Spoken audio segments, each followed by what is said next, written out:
Hello, my name is Pamorn Martdee. I'm the founder of Champions Gym. I started this place with Whitney back in 2012 and I want to share my story. Who was your first trainer and how did you come to train under them? The first trainer I ever had was Pamorn. His name was Nit. His nickname was Nit. He was a world champion at the time, and I was going from year 7 to year 8. Back then it was primary school to high school, and I realised when I came to realisation I was going to be a part of like the big kids again, and I was a little fish in the pond that I actually didn't know how to fight. So I actually asked him, I was like, can you start holding pads for me after school? So just started real casual, no expectations, every day after school hitting the pads and building up my runs. And yeah, he was a really good teacher because there's no sort of expectation, I was just doing it for the enjoyment. How old were you? I was about 11 or 12 at the time. So my dad was the owner of the gym, but you know, when your dad is the owner, he always puts pressure on you as the main eldest child to be like really good. And for me, I didn't really have a bar there. I wasn't really interested because I was like, I'll go play soccer or footy, and all the rest kind of wasn't interested in Muay Thai at the time. What was training like when you first started compared to how it's done today? When I first started training in the beginning, we used to just follow what the older guys did. So as a teenager, you watch guys that were like fighting for Australian titles, world titles, and they would just hard slog it out. I think for a lot of the guys that I watched growing up, they were tailing off the golden era of Muay Thai in Thailand, where it was 10-kilometre runs twice a day, morning and night, and then 2 to 3 hour sessions morning and night as well. So it was training pretty much twice a day, a lot of kilometres on the clock, and that was probably 6 days a week. And then Sunday was your rest day. So comparing what happened back then to now, I feel like there was a lot of maybe misunderstood styles of training to really go balls to the wall, you know, a lot of training that probably didn't make sense for the human body. Compared to today, where there's a lot more modern science, where it's like, hey, if you run 10 kilometres a day, twice a day, you're probably going to have no knees left. And you know, training 6 days a week without recovery is not very good. So it was just a lot of repetitive, kind of very abrasive, very compounding volume, versus now it's kind of like doing it really well in a short amount of time and doing it like 100% and recovering well as well between your next session. Can you tell us about your first gym and what the environment was like? The first gym that I ever grew up in was my father's gym, and I grew up in that since, you know, I was as young as I can remember, probably 1 year old. Smell of liniment and tile in the gym when you wake up out of bed, because the gym was connected to the house, and mum and dad made a warehouse out of a gym and a house. But it was just old school. My dad would work the fighters like racehorses, and then, you know, like everyone came with a dream, and some left with it, some, you know, never really made the cut. But for me, watching that really showed how raw Muay Thai can be. And it only came later down the line where I realised people actually loved it for the fitness as well, where I developed that sense of like, this is a great way to stay fit, it's a great way to maintain a healthy lifestyle, and it really does build you into quite a confident, sort of disciplined person, and that's what the biggest lessons that I've taken from it were. Who were the biggest influences in your Muay Thai development? The biggest influences in my Muay Thai development were definitely Pamorn. He was my inspiration since I was a boy. He was kind of like my Michael Jordan watching as a basketball lover as a kid, because he was very intelligent, very sharp-eyed, very good IQ when it came to Muay Thai. He had a love-hate relationship with Muay Thai, which I never really understood until I became an adult later down the line. But that's a story for another day. He really just had a good eye for counter-fighting. Like someone would throw a kick at him and he'd turn it into a counter-attack when you would kind of just blink and you'd miss it. But at the same time, break them down. He didn't use a lot of power as per se, he was just accurate and sharp. And he used timing and put people off balance and made the most of it. The second biggest influence in my career would probably be my dad as well, because whether I loved him or hated him, he did instill some good relationships and values within me in terms of like, you know, sucking it up when it sucks. And, you know, I remember waking up, or not being able to wake up for school because I'd just barely slept the night before, and he'd be banging on my door about go for a run at 5 a.m. and I'm like, you know, I hated it at the time, but I look back and I'm like, I probably wouldn't have the discipline I have now if it wasn't for that. The third biggest influence in my life would probably be Martdee Sangmuragot, because he was the owner of Sangmuragot Muay Thai Gym. At the time when I first went over there in 2004, I was probably about 14 or 15 at the time, and I was like, you know, watching John Wayne Parr and Raymond Deckers, and I wanted to be the next guy. But he took me in and treated me like one of his own. At the time, there was not many Falangs or Whiteys in the gym, and I was pushed to the side as a youngster because, you know, you're the least important, but I had big dreams, and I watched some of these guys that were just like, you never see 6 Lumpini, Rajanam, Omnoy and Thailand champions training at the same time. There's usually 1 or 2 in a gym. At the time, there's about 6 or 7 of them. And it was a factory of just workhorses where the race horses won a lot of money for the gym owners, but also the gym supporters and gamblers as well. So it was always high stakes, it was high stress at training. There was very little margin for error. If you fucked up, you were gone. If you didn't follow the instructions, or you were lazy, or you didn't pull your weight, the trainers just wouldn't give you a bar of their time. And for me, like, it kind of created this sense of anxiety of like, you need to perform, or you need to give it your best effort in training, because otherwise you don't belong there. And now looking back, that was probably a pretty big thing that I say to fighters, that if you want to fight, it's on you. You want to do it well. Don't come half-assed. And, you know, I really carry that sort of on with even my coaching career. What styles or techniques were you known for when you were fighting? So one thing that I would probably say was a blessing and a curse for my style of fighting. Well, I grew up very Thai style, watching, you know, Muay Thai. One of my favourite fighters to watch was Nam Kabuan, who was like a very big kicker. I always loved kick, like a kick style of Muay Thai. I found it very beautiful. And as well as that, watching Sanapanoy and combining Nam Kabuan's style, it was kind of like a kick counter style. And for the first 8 fights here in Perth, from start to my 8th fight, I didn't lose. I won back to back, because the skill and the counter fighter was quite tricky for people that hadn't met that style to fight before, especially when you're starting out. And then what I found as a curse to that was that when you go to Thailand and you try to play a master of chess at chess, it's really hard to beat a chess player than they're the master, because you go in there thinking you know what you've got it all sorted out. You try to play the counter game, and they've been doing it hundreds of times before you. And I still remember my 9th fight getting my ass handed to me on national television. I went from being the 5th on the card to being the 1st, because they wanted to be televised half Thai guy versus a Thai guy. And I still remember going to the newspaper store the next day. We have a Muay Siam newspaper magazine, and I still remember across the very front, there's this vivid not black and white, coloured photo of me getting taped in the face. And I was just like, it's just so fitting to have my ass handed to me on national television. The next day, be on the middle of the front cover of the Muay Thai sports newspaper. I'm just like, it was cool. I'm like, yeah, sick, but it was me getting my ass handed to me. And I think for me, being a humbling experience and being humble, I was like, you are nowhere where you think you are. Like 8 fights undefeated in Perth, come to Thailand, you fight someone who probably never got out of 1st or 2nd gear and got my ass handed to me, and had it really cemented in front of the newspaper. Were there any specific lessons or philosophies from your coaches that still guide how you teach today? The biggest philosophies that I took from my teachers came from Sanapanoy, and that was, you have to enjoy what you're doing. You have to have fun. You have to enjoy it. If you watch him fighting, over 5 rounds, like, he would smile at his opponents majority of the time, because I don't know if it was like him masking the pain or him playing the mind games and smiling, but he'd always just have such a great time. He was such a jovial person. And I think for me, carrying that onto people where they come through the door, they've never done Muay Thai before, and they just want to find out, it's my job as a kind of custodian of what I've learned from my teachers to pass that on to them and make it as enjoyable as possible. And I try to tell all of my team that, like, you're not in a Muay Thai game, you're in a game where it's helping people feel better about themselves and enjoying the process. The second thing that I would probably say was my biggest lesson was, again, watching my dad. He came here in Australia with not a lot, and he met my mum, and, you know, he really worked hard to kind of build this small country town dream into a reality, which I really take my hat off to, because, you know, like, coming from not a lot to doing something and making a life of it has passed it on to me, and I really am grateful for that. The other thing the biggest lesson I probably had was Jatui Sangmorakot, the owner of Sangmorakot Muay Thai Gym in Bangkok. There was a stage where it got to such high stakes, and the fighters were so famous because they were winning everything, and the style of training was so hard, and there was very sort of like little room for people fucking around, essentially, that there became a gambling issue where one of the guys came into the gym, came and offered some of the favourites who were back to win to kind of sway the odds against being a favourite and put them as the underdog, and then essentially threw the fight. And I still remember being in the stadium at the time, 3 out of 6 fighters who were pitted to win and the favourites lost the fight, which meant anyone that betted against them won a shit ton of money.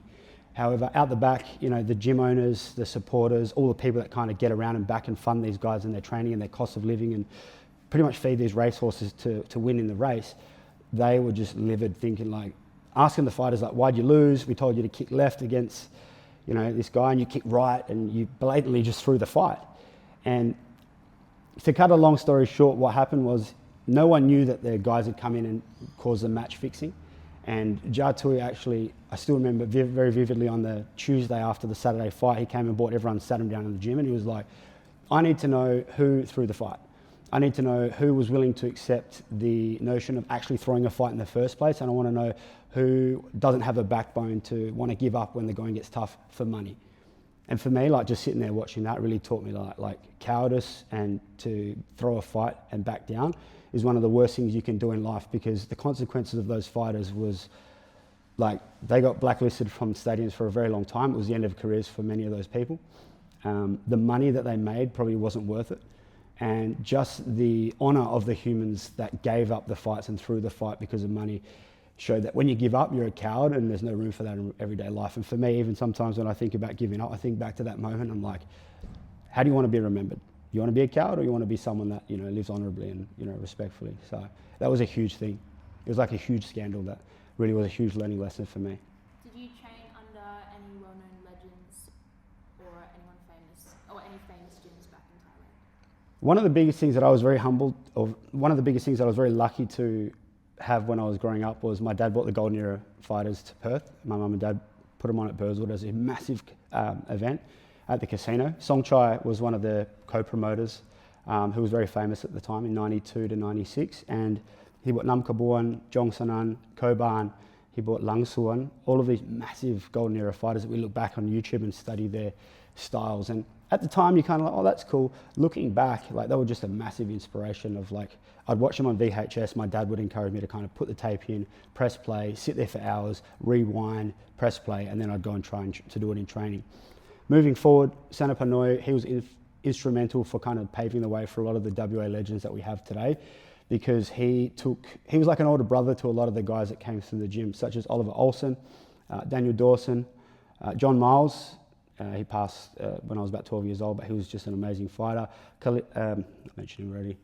Steve Olsen, Harold Olsen. There was just so many great fighters at the time of WA, where Muay Thai wasn't very big at all. And these guys were kind of like the pioneers. When we look back, they're in own gyms now, they're doing their own thing, and they've got their own students, which goes to show that, like, those guys really were kind of following the footsteps of Sanapa Noi. As well as that, going to Bangkok, training under Sang Morakot Gym with the top fighters at the time. Bin Siam was probably like one of the most celebrated fighters out of Sang Morakot Gym. As well as that, there was Marwin, who came here and fought on TV on Foxtel a couple of times. Wisan Lek, who's also a bit of a legend as well in Omnoi and Lumpini Stadium. Palangnum was another one, who's quite famous across Omnoi. There was just a whole long list of these fighters. And for me, like, it's so hard to name them all, because you kind of just were part of, like, the big family, and you kind of just were like the little brother, where they'd be like, why do you want to fight? You're like, you know, you got all these good looks, you're a half Asian guy, you should be a movie star in Thailand. I'm like, nah, that's fucking boring. So I just kind of felt like part of the family, and you kind of lived like them, or you didn't, and you weren't part of the team, and you had no place. So. Do you have any old footage from your fights or training? One of the hardest things that I really regret is actually not taking VHSs that I had and converting to DVD. So to answer your question, do I have footage? Not a lot, to be honest. A lot of the time, promoters would set up a camera in the bleachers miles away behind everyone and kind of have this static camera and just press record, which kind of sucked, because these days you've got about 5 different camera angles, you've got slow-mo replays, you've got social media on the sidelines. Back in my day, there was not a lot, and that kind of wasn't that long ago, but yeah, sadly not much. I'm sure that someone's got some fights out there, so if you do have any videos and I'm on the undercard, I don't have many memories to show my kids, so hit me up and let me grab a copy, please. What era were those fights from, promotions and the stadiums they were held in? For my fights? Yeah. So for my fights, I fought predominantly on Domination Today. I still had my first fight on their card at Belmont Oasis. That was my first fight. There was Australian Muay Thai Promotions, my dad's cards, where he brought the big Thai names over in the main event. I was just on the crappy undercard. And then in Thailand, I fought on the World Championships a couple of times, the amateur style, which is pretty much like the IFMA style today. And then Sik Sang Morakot, which was a leading promotion at the old Lumpini Stadium that got bulldozed recently. I would say the old Lumpini was probably the best, because it was a tin shed that fitted a lot of people, and it was absolutely heaving. And I'm very grateful to have fought there because it was always my boyhood dream to fight in that stadium, watching so many heroes before me. And sadly, a couple of years later, they decided to move it to Ram Intra, which is near the airport, and it just doesn't have the same feel, unfortunately. Is there any fights or memorable moments you wish had been recorded but weren't? Are there many memorable moments that I wish were caught on camera? Probably lots of them, to be honest, because when I think about today, I get jealous about all the fighters and the amount of hype, and everyone's got a camera in their pocket. And you know, you look back on the stories the next day after waking up, and like, everyone's got a memory from like 100 different angles. But yeah, there were so many different memories back then that I wish were captured. But I think it just goes to show that you come from an era that was limited to what it was limited to. So you got to take the pluses. And for me, when I walk in the footsteps of coaching now and thinking back to when I was a fighter, I always say to people, like, this is a time of your life. You know, really embrace the time and the training that you have with your teammates. And you look back and there'll be a last time for everything. And, you know, you don't want to live with regret. So really go out and do crazy things, chase your dreams and do things that are, you know, it'll be captured by thousands or maybe hundreds of maybe thousands of different cameras and angles, which is very special because back in my day, there wasn't a lot of that. So yeah, make the most of it. On the videos and photos that you do have, how do you feel watching back the old footage? When I look back at some of the footage of my fighting, I always think to myself, I could have done it for a lot longer. Unfortunately, when I came to 19, I had a bit of a break from the sport because I started so young. Me and my dad's sort of riff-raff with each other, father-son kind of conflict, forced me to kind of have a break, and I came to a kind of crossroad where it was like, I tried to find a way to fall in love with the sport again and, you know, adopt maybe a new style of trainer or a new coach and fight till I'm 30 and then wonder what I do after 30, or my crossroad and going right was find a way to still stay in love with the sport and still give back to other people while staying connected yourself. And for me, it's kind of bittersweet because I have so much to give when it comes to like fighting. That's why I get so invested with my fighters. That's why I put my body on the line in pad work, and I'm not afraid to spar with the guys. I'm not afraid to clinch with the guys, because even though I couldn't fight as much as I did or fought as many fights that I probably should have, I believe that what I have in my mind kind of was given to the fighters that I've trained, and the results they've got themselves is kind of given to them in some way, shape or form. So yeah, it's kind of bittersweet when I think about it, but nonetheless, very proud. You know, like some of the things I did, every picture that I look at has a story, and you know, I've met some amazing people, like friends for life, you could say. One of my closest friends here, who still works alongside me producing fighters, Aaron Marshall. Like, you know, we were in Thailand living in this little shanty shack with each other, tile floors, and in the corner room, a little squatter toilet, and we got so many stories. And yeah, just friends for life, people that you know see again and feels like you never left. You mentioned that scandal fight before. Is there any other like behind the curtain fights, rivalries, challenges, or unexpected things that stand out? I mean, when it comes to rivalries and untold drama, I think the Muay Thai scene has always had it. In the 80s, there was my dad trying to bring authentic Muay Thai with my mum to Perth, and there was the BJC, there were kickboxing, sort of boxing, karate. They beat the shit out of my dad when I was 2 years old, and luckily my mum got away with me. But that was probably one of the most famous rivalries. He broke his jaw and broke his eye socket. And over the years, like, gyms always have rivalries. Everyone wants to be better than everyone, and everyone wants to prove themselves. And I think that's what I say, like, no ego. People talk about, what's this guy about no ego? It's like, well, you know, we all got an ego because we're trying to prove ourselves, but in the gym, it doesn't need to exist. At the end of the day, we're all one. You don't talk shit behind me. I'm not going to talk shit behind you. I got your back, and let's fucking dominate together. So that's where like that no ego sort of ethos comes from, because when we go in the arena, it's all ego. What are the biggest differences between how you were taught and how you teach now? Well, that's a good question. How was I taught then versus how I teach now? I'll tell you, the hardest thing is, back when you were learning, when I was 11, 12, it was like, do it this way. And if you said I couldn't do it, they said, I don't give a fuck, do it that way. And if you said I can't do it, they said, well, why not? And you said, because I don't know how to do it. And then you would get pretty much whipped into shape to do what the trainer needed. I still remember in Thailand, if you couldn't skip for 30 minutes, there was an old man, you know, he'd smoked all his life and he just shriveled up, and he'd wear a sarong and had this long bamboo stick. And if you stopped skipping, he walked up and he hit you on the back of the calves, whether you were ready for it or not, which means for a lot of the guys, they weren't bracing or ready, which sucked. And I use that example is because today, if you did that, you would be cancelled and probably arrested for assault. The difference of the way I teach today versus the way that I learnt back in the day is that you have to be very personable. You have to be very patient. You have to break things down in a way that's bite-sized for people to understand and take in, because Muay Thai can be very complex, but it can also be very simple by the way you break it down and what you decide to teach people from a ground level up. So yeah, it's making it friendlier, more calm, less consequences if you stuff it up, because, you know, at the end of the day, I've learnt as well, you can't just say, do it like this, and if you don't do it, get hit. You've got to, you know, try. And when you don't get it, try again until you get it, until you nail it, because I wouldn't be who I am without that sort of mentality today. How do you pass on the traditions of Muay Thai to your students now? How do I pass on the traditions of Muay Thai that I was passed, or the things that I learnt? Well, I'm going to tell you really honestly, when I was a kid, people used to do the Run Muay, and it was like really famous Muay Thai fighters of the Golden Era, and people in the crowd would be like, boo, stop that dancing, you look like a poofter, what's this cat music? And as a kid, you're like, these Aussie bogans don't have an appreciation for what Muay Thai truly is, and the Run Muay is a massive part of it. So as I grew up, I kind of became aware of, like, there's this got to be a kind of very fine line of westernized, but also keeping it traditional. One thing I've always really held on to and upheld the tradition of is the why. Why is very respectful for the Thai people as a greeting, as a thank you, and as a farewell.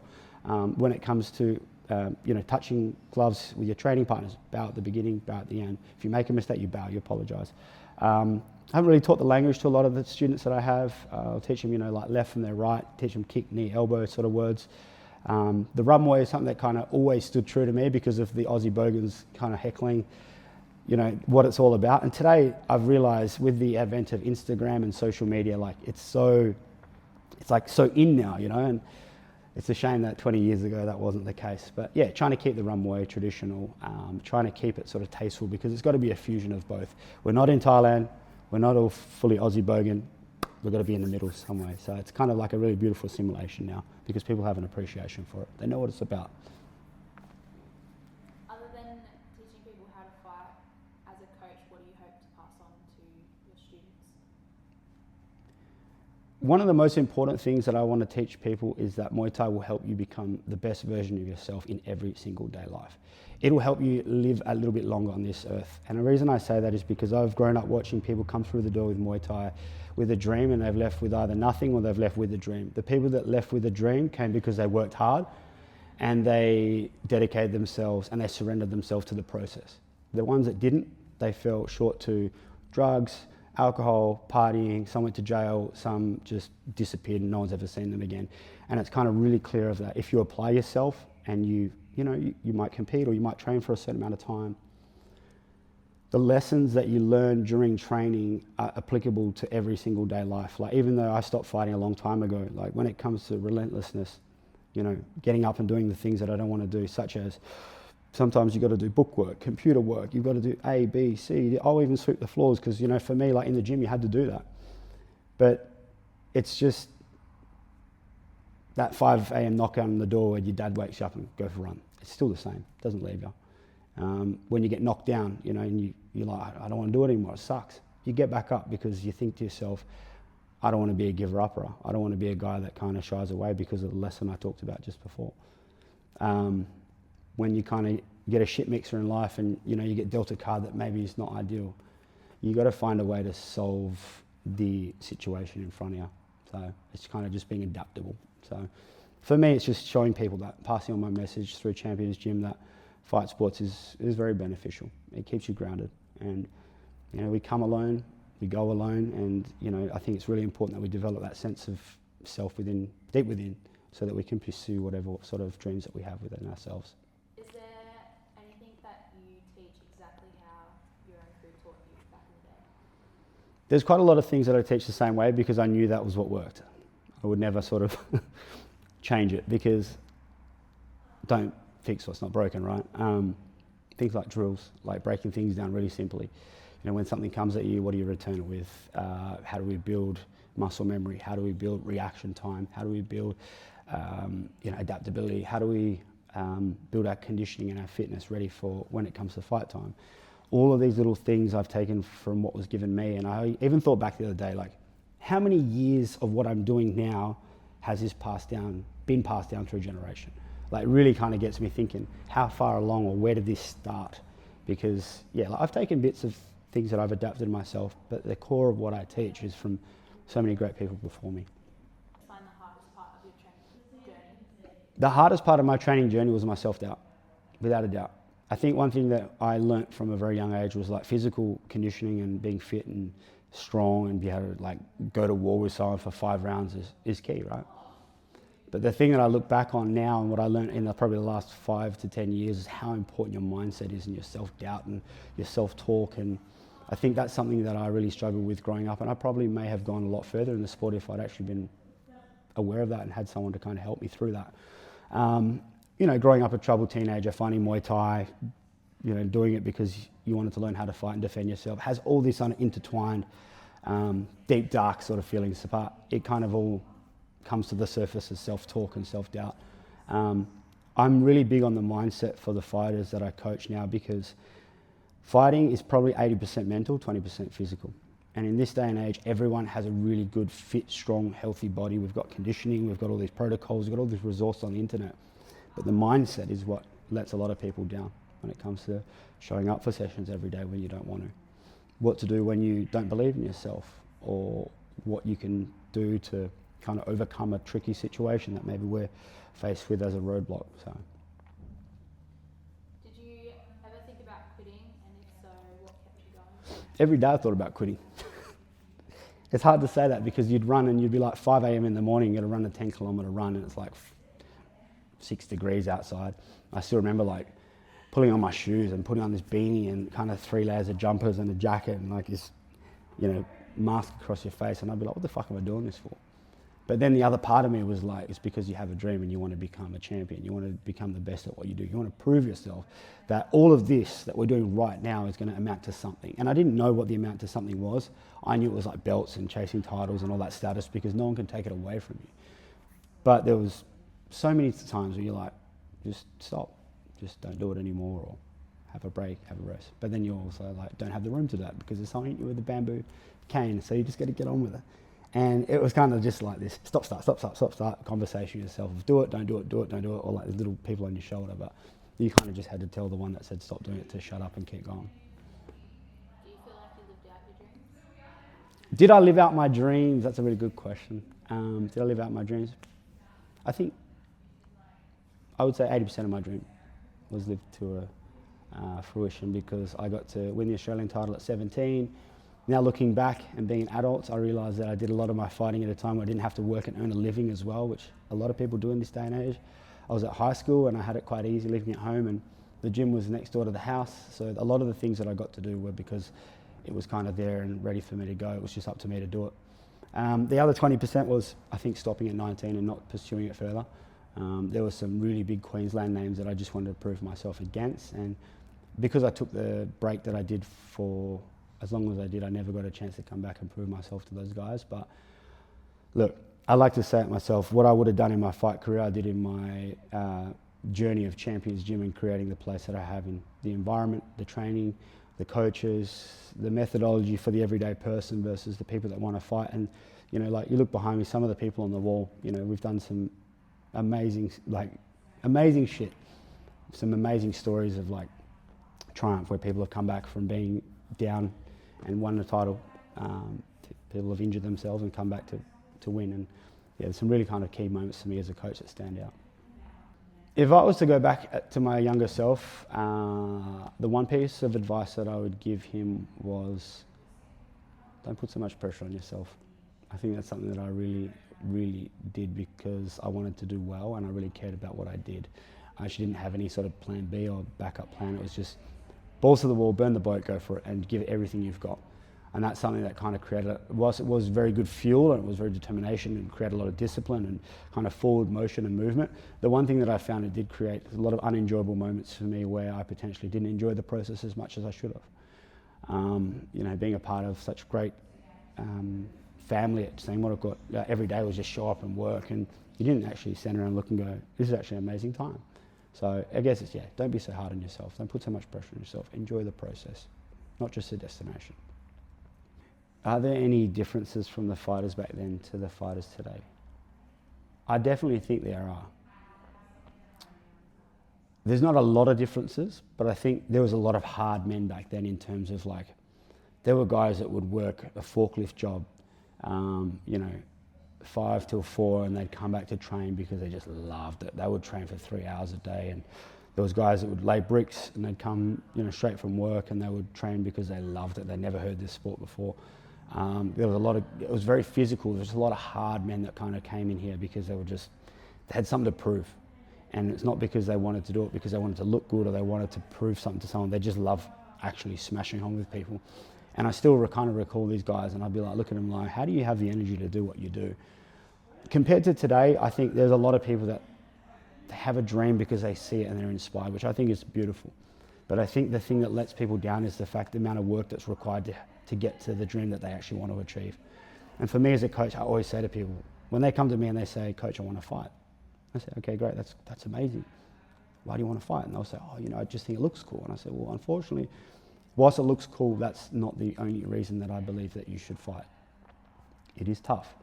It is going to test you. You're going to take a lot of things you're going to have a break from for a while, such as when you're on a nutritional sort of plan, you're going to have to, pack your bags before going to work. You're going to have to, run. You're going to have to do all these extra things. And they're like, oh. And some people are, okay, I understand it's not really for me. I'm happy just to train, which I think is amazing. But the other ones kind of implement that, and then they kind of really realize that, like, yeah, it does take a lot. So whilst the people are different, the process remains the same. So I think it's kind of like having all these Instagram resources, internet, YouTube, all of these things, and having that dream versus actually following through and doing it. That's probably the biggest difference that I would say that I've noticed over the years. And actually breaking it down and being brutally honest with people has been one of the most important things for me as a coach when it comes to fighting, because I say to people all the time, when it comes to fighting, you're either going to get hurt or you're going to hurt someone else. There's no in between. You're either going to win or you're going to lose. You've got to work really hard against another human being who wants to work just as hard as you in order to kind of, make sure that you can show up on the day. And yeah, that's sometimes quite a harsh reality for people to realise when it comes to actually being confronted with jumping in the ring, and it's a very lonely place. As a coach, what are key moments of your fighting? I have some really big key moments of me as a coach in the corner of some of the fighters that I've coached. The first one was our state championship with James Rowland, and he actually suffered he suffered a head kick in round 1 and levelled him. I thought he was been decapitated. And you remember him kind of standing up or looking up off the canvas as he peeled himself as the ref applied the count.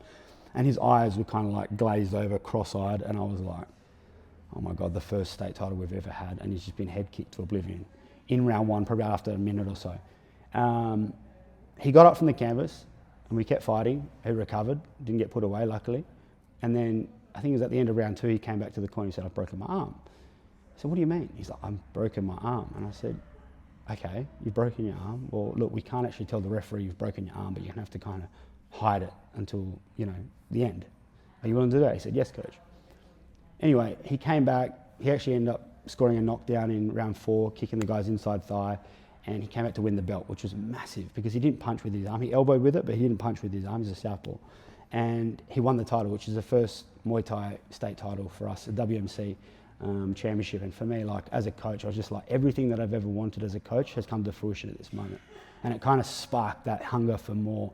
But the x-ray showed that his, I think his radius or ulnar was split clean, and the head kick was also pretty savage. So that was a huge moment. I've got 3. The other 2 were a guy called Chris. He fought for the state title against a guy who we'd been ripped off in their first fight. When I say ripped off, I'm sure I'm going to cop a lot of ridicule for this, but I actually got the scorecards. And 2 judges gave it to Chris, 1 gave it to the other guy, and the supervisor got up and flipped the decision, which caused massive uproar. I created an internet bit of banter between our camp and their camp. And anyway, they got the rematch. And in the rematch, he got cut with this elbow straight up the middle. His face was like hanging off. And I can still remember looking around, there's about 100 blue armies around the ring, and their just face was just like, oh my God. Round 1 or 2, his face is like open. It looked like a Halloween sort of saga. The doctor didn't stop it. And I can just still remember pressing my Q-tip into this skin of his head and feeling his skull. and trying to stem the bleeding. And round 4, he ended up throwing a left kick. The old mate leant back and he did a spinning back fist and dropped him for an 8 count, which put him in front. And it was just one of those most iconic moments when the referee raised his hand at the end of the fight to win. That was just such a huge relief. And the rivalry went to being like, let's do it again. And like to his credit, it was just one of those biggest wins for me as a coach. And the opponent, obviously, great guy as well. I apologise for the riff-raff that I created after all the years. The last one that I would say is probably the biggest sort of memory. We went to Melbourne for an all-girls show, and Whitney was fighting Joanne La. And I think it was round 1 or 2. She was kind of warming up, and she threw this teep off her back foot. And I can still remember she hyperextended her back leg, and she looked down at her knee mid-fight and kind of dropped her guard and looked at her kneecap. And she came back and she said, "I've torn my ACL." I said, in the break, I said, "I don't think you've torn your ACL." She was, "No, I've torn my ACL." And she'd already torn it on the other side before. And I'm like, okay, well, you're going to have to fight through the rest of the fight because I'm not giving up. I'm not throwing the towel in for her unless you want it. And she said, no. She couldn't put weight on it. She couldn't really attack of it. She kind of stayed light and did the best she could over 5 rounds. We lost the fight. And then a few days later, she had the MRI, the MRI. Turns out she had a clean ACL tear from that moment. And you can still watch back the footage of her looking down her knee on YouTube, and it's kind of like the commentary like, she's looking down at her knee. And to fight through that and do the 5 rounds after 3 or 4 rounds of it torn, not being able to bear weight on it and just being in the back of the mind, shows that like heart is a big thing in Muay Thai. And something for me as a coach that I always say to people is, if you've got no heart, you shouldn't be doing Muay Thai because you're going to get hurt, and I don't want that. So some big key moments that I look back, and there's so many more as well, but when you're against the odds, come back to win is a big thing for me, and I love it.